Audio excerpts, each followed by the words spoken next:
তাআলা নাম ধরে ডেকেছেন,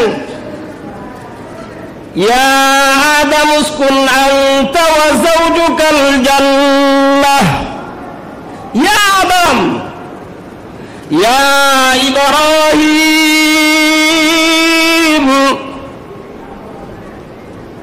ইয়া ইদ্রিস, নাম ধরে ডেকেছেন, ইয়া মূসা।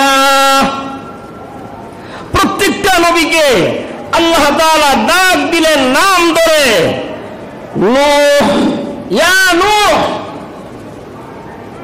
আল্লাহ তাআলা নবীদেরকে নাম ধরে সম্বোধন করলেন। কিন্তু আমার নবী, আপনার নবী মুহাম্মদুর রাসূলুল্লাহ সাল্লাল্লাহু আলাইহি ওয়াসাল্লামকে কোন জায়গায় নাম ধরে ডাকে নাই।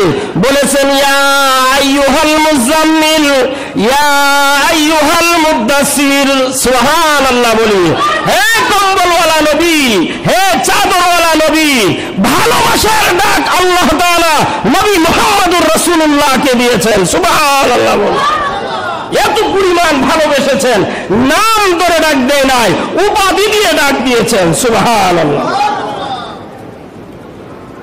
যেমন আমাদের দেশের প্রধানমন্ত্রী, তার নাম তো হলো শেখ হাসিনা, ডাকে প্রধানমন্ত্রী। উপাধি, মর্যাদা, রাষ্ট্রপতি আব্দুল হামিদ, তার নাম রাষ্ট্রপতি, রাষ্ট্রপতি বললেই সবাই ছিলেন।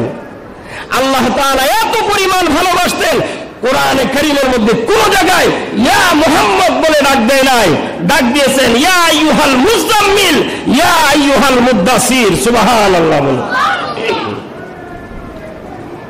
নবী আলাইহিস সালাতু ওয়াস সালাম দরজা খোলার পর আবু জাহেল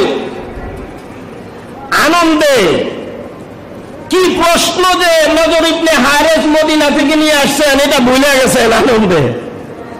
নজর ইবনে হারেসকে বলতেছেন, হ্যাঁ নজর ইবনে হারেস, কি প্রশ্ন নিয়ে এসেছো বলো, আমার মনে নাই কি প্রশ্ন নিয়ে এসেছো। নজর ইবনে হারেস বললেন, এক নম্বর প্রশ্ন হলো, এক নম্বর প্রশ্ন, একটা একটা করে তিনটি প্রশ্ন নবী আলাইহিস সালাতু ওয়াস সালামকে করলেন। এক নম্বর প্রশ্ন কি বলেছিলাম মনে আছে? দুই সিংওয়ালা বাদশার নাম কি? এক নম্বর প্রশ্ন। আবু জাহেল ভুলে গেছে, নজর ইবনে হারেস কি দিয়ে বলাইতেছেন, বলো দুই সিংওয়ালা বাদশার নাম কি? নবী আলাইহিস সালাতু ওয়াস সালাম বলেন যে দুই নম্বর প্রশ্ন করো। দুই নম্বর প্রশ্ন, রূহ কি জিনিস, এটা কোন জায়গা থেকে আসে, কোন জায়গা দিয়ে বের হয়, কি জিনিস এটা, এই প্রশ্ন করেছেন। পৃথিবী শুরু থেকে নিয়ে আজ পর্যন্ত কোন বৈজ্ঞানিক দার্শনিক কোন রিসার্চ করে এই রূহটা কি জিনিস এটা এখন পর্যন্ত বের করতে পারে নাই। ঠিক কিনা বলেন? কি জিনিস এটা? অথচ মানুষের চালিকা শক্তি এটা। রূহটা বের হয়ে গেলে আপনার এই বডির কোনো দাম নাই। তিন নাম্বার প্রশ্ন, গুহাবাসী কারা? যারা 309 বছর এক ঘুমের মধ্যে পার করেছেন, ওই গুহাবাসী কারা? তিনটা প্রশ্ন করলেন। নবী আলাইহিস সালাতু ওয়াস সালাম বললেন যে চাচা, আমি তো নিজে থেকে কোনো কিছু বলি না, আল্লাহ যখন আমাকে জানান তখনই আমি বলি, আমার নিজের থেকে আমি কোনো কথা বলি না।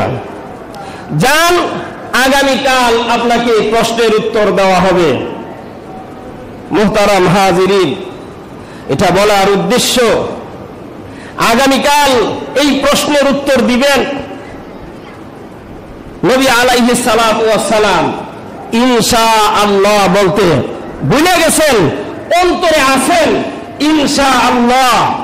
বলবেন যে চাচা আগামীকাল আসবেন, ইনশাআল্লাহ আপনার প্রশ্নের উত্তর দিয়ে দিব, কিন্তু ইনশাআল্লাহ বলতে ভুলে গেছেন।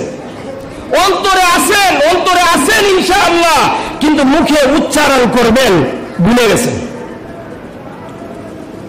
পরের দিন আবু জাহেল আসছেন,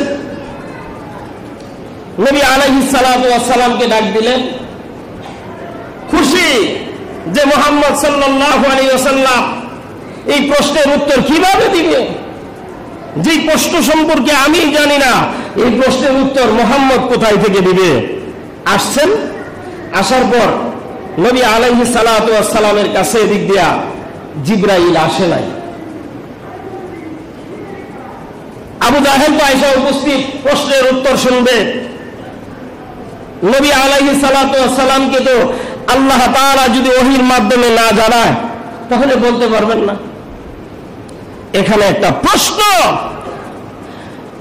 একদিন নয়, 2 দিন নয়, 14 দিন পর্যন্ত জিবরাইল আলাইহিস সালাতু ওয়াস সালাম নবী আলাইহিস সালাতু ওয়াস সালামের কাছে আসে নাই।